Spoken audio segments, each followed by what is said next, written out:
अधिक से अधिक नाम जप करो और खूब साधु संग करो। आप कहेंगे कैसे करें साधु संग? ये साधु महात्मा तो आए और फिर अपना दंड कमंडल उठाया, सीताराम राधे श्याम करके चले गए। अब पता नहीं कब होगा, 10-15 साल में तो एक बार, 15 साल बाद तो यहाँ कथा हो रही है, कैसे होगा? बहुत ध्यान से सुने जो हम कहना चाहते हैं। आप रामचरित मानस का पारायण कीजिए तो आप यह मत कीजिए कि हम रामचरित मानस का पाठ कर रहे हैं। आपको लगना चाहिए कि हम गोस्वामी तुलसीदास जी का संग कर रहे हैं। आप भक्तमाल का पारायण कीजिए तो आप समझिए कि हम नाभाजी का संग कर रहे हैं। आप श्रीमद् भागवत जी का पारायण कीजिए तो समझिए हमारा साक्षात सुखदेव जी का के साथ सत्संग हो रहा है। ये हमारा जी साधु संग। आप गीता जी का स्वाध्याय कीजिए तो अनुभव कीजिए साक्षात कृष्णम वंदे जगद्गुरुम, जगद्गुरु श्री कृष्ण के साथ हमारा सत्संग हो रहा है।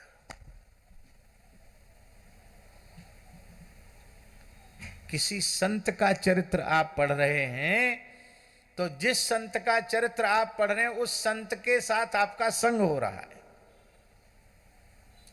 और ऐसा होता है। आरंभिक अवस्था साधन की ये है, और जब सिद्धावस्था होती है तो जिस संत का वह स्मरण करता वो संत प्रकट हो जाता है।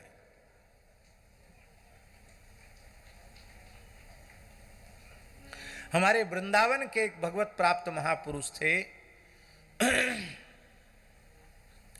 परम पूज्य श्री मोटे गणेश जी वाले महाराज जी। एक बार हम उनका दर्शन करने गए। हमारे पूज्य गुरुदेव भक्तमाली जी भी उनका दर्शन करने जाते थे यदा कदा। महाराज जी ने तो महीना 2 महीना उनको कथा भी सुनाई थी उनके कक्ष में बैठ के।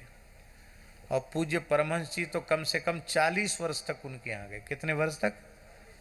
लगातार अखंड, एक दिन भी छोड़ा नहीं परमहंस जी ने। 40 वर्ष तक उनका संग किया महाराज जी उन्होंने। और ऐसे संग नहीं, सेवा करते, उनके घर के बर्तन मांजते थे, उनके यहाँ झाड़ू लगाते थे, पोछा लगाते थे, कपड़े धोते थे। 1 वर्ष 2 वर्ष नहीं, कितने समय तक? 40 वर्ष तक। तो एक बार हमने देखा, हम दर्शन करने गए थे, शाम का समय था, शायद 6:30-7 बज रहा होगा।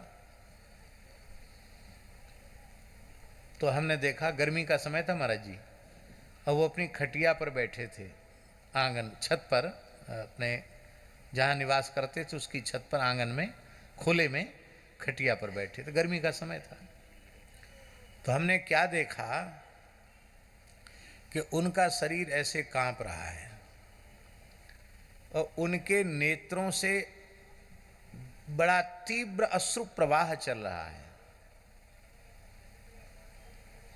ऐसे झूम रहे हैं। तो हम काफ़ी देर तक बैठे रहे लेकिन महाराज कुछ बोले नहीं। फिर मैंने साहस करके, एक और संत थे, महाराज जी आज बड़ी विवल अवस्था हो रही, क्या बात है? तो पता नहीं उनके मुंह से कैसे निकला, बोले अभी अभी थोड़ी देर पहले हमने तुलसीदास जी का चिंतन किया और मन में तीव्र व्याकुलता हुई कि तुलसीदास जी के साथ बैठकर थोड़ा सत्संग होता तो अच्छा होता। तो इसी खटिया पर बैठ करके तुलसीदास जी नित्य साकेत से पधारे थे। 1 घंटे तक राम कथा सुना करके गए।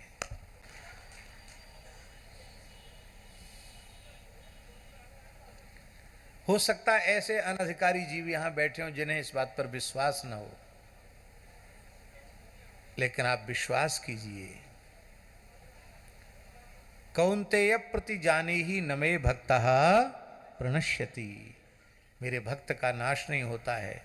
आज आपकी पात्रता हो तो व्यास, वाल्मीकि, नारद, सुक, सनकादि सिद्ध आज भी विचर रहे हैं। श्री तुलसीदास जी, सूरदास जी, कबीरदास जी, मीराबाई, नरसिंह मेहता आज भी आपको अपना मंगलमय दर्शन देकर कृतार्थ कर सकते हैं। महाराज जी, इन रसिकाचार्यों ने निकुंज गमन के पश्चात भी साधकों को दर्शन दिया कि नहीं दिया? कितने जीवों को स्वामी जी का दर्शन हुआ? ध्यान में, स्वप्न में नहीं, साक्षात दर्शन हुआ। कितने जीवों को अग्र स्वामी जी का दर्शन हुआ?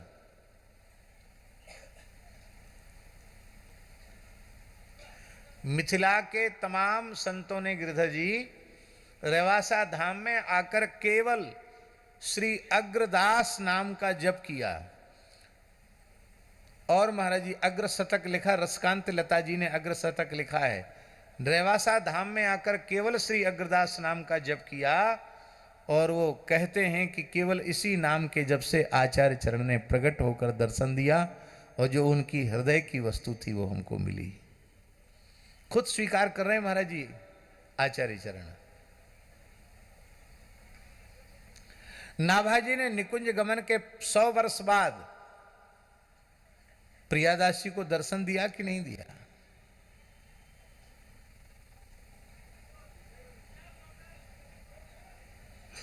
खाक चौक में हम देखते थे, प्रातःकाल स्तुति के बाद और सायंकाल की स्तुति के बाद जब सब संत दंडोत कर लेते थे, उसके बाद पूज्य गुरुदेव पहाड़ी बाबा महाराज ऐसे सिर करके, और ऐसे तो वो बैठते ही थे, और बार बार ऐसे हाथ रहते थे उनके, ऐसे।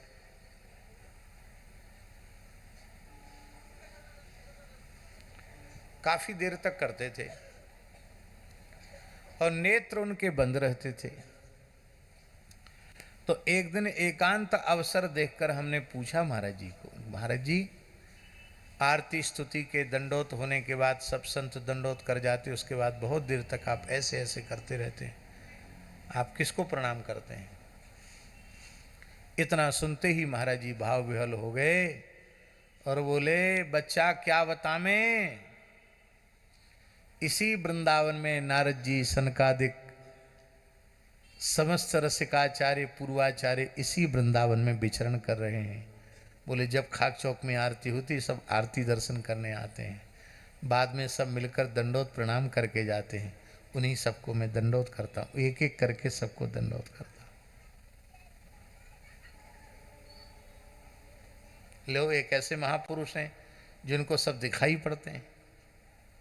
श्री गोकुल भवन वाले परमहंस जी महाराज के नेत्रों के सामने सतयुग, त्रेता, द्वापर के, कलयुग के महान सिद्ध संत प्रकट होते थे। गुरु नानक देव जी कब हुए? और गोकुल भवन वाले परमहंस जी महाराज को प्रकट होकर गुरु नानक देव जी ने दर्शन दिया और कहा कि मैं प्रसन्न हूँ, क्या तुम्हारी इच्छा है? तो आपने कहा कि मैं आपका चरणामृत लेना चाहता हूँ। तो श्री गुरु नानक देव जी ने अपने दोनों चरण पधरा दिए और गोकुल भवन वाले परमहंस जी ने चरणामृत लिया। आज भी गुरु नानक देव जी का चरणामृत अयोध्या गोकुल भवन में सुरक्षित है। कोई संत कहीं गए नहीं, न भगवान कहीं गए हैं, न कहीं भगवान गए हैं, और न कहीं भगवान के प्राण प्यारे भक्त गए हैं। इसलिए ये बहाने मत करो कि हमको साधु संग नहीं मिलता है। आप सदग्रंथों का स्वाध्याय कीजिए, और जिस संत की वाणी है उसी संत का संग हमें मिल रहा है। इस श्रद्धा के साथ आप संत वाणी का आश्रय लीजिए, ये साधु संग हो गया। और नाम जप, साधु संग और नाम जप करते करते आप निर्माण हो जाएंगे, निर्मोह हो जाएंगे, आसक्ति रहित हो जाएंगे। आपकी वृत्ति विशुद्ध अध्यात्म में सन्निविष्ट हो जाएगी, शरीर संसार से ऊपर उठ जाएंगे, भगवान में आपकी वृत्ति, अंतर्मुख आपकी वृत्ति हो जाएगी। आपके मन में कोई कामना नहीं रह जाएगी, सुख दुख द्वंद्व आदि नहीं रह जाएंगे। आप मरने के बाद नहीं, आप जीते जी भगवान के चरणों तक पहुंच जाएंगे। इसलिए भैया दो साधन हैं। कौन कौन? एक अधिक से अधिक नाम जप, और दूसरा साधु संग। और ये दोनों साधन करते करते बिल्कुल पक्का काम बन जाएगा, इसमें किसी भी प्रकार का संदेह नहीं है। अब मैं मर्यादा के कारण नाम नहीं ले सकता, पर हमारी जानकारी में अनेक साधक संत ऐसे हैं जिन्होंने ईमानदारी से नाम का आश्रय लिया और उनके सामने बड़े बड़े सिद्धों ने प्रकट होकर के उनका मार्गदर्शन किया। ऐसे महापुरुष हमारी जानकारी में हैं, लेकिन मर्यादा होने के कारण हम उनका नाम नहीं ले सकते। ये बात हम इसलिए कह रहे हैं कि हम जो बोल रहे हैं इस पर 101% विश्वास करो। आप चल पड़ो, आपको सब कुछ प्राप्त हो जाएगा। कितने सौभाग्य की बात है, आज इस बालेश्वर में कहां कहां से सब संत महापुरुष गोपीनाथ जी की कृपा से पधारे हैं। इन संतों का ध्यान में चिंतन कर लो, दर्शन कर लो, किस संत ने कौन सी विशेष बात कही, ये बात अपने हृदय में धारण कर लो, बस इसी से काम बन जाएगा। एक और प्रार्थना है, श्री क्षीरचोरा गोपीनाथ जी में नित्य श्री भक्तमाल जी का बहुत भावपूर्वक श्री गिरधर गोपाल शास्त्री जी गाए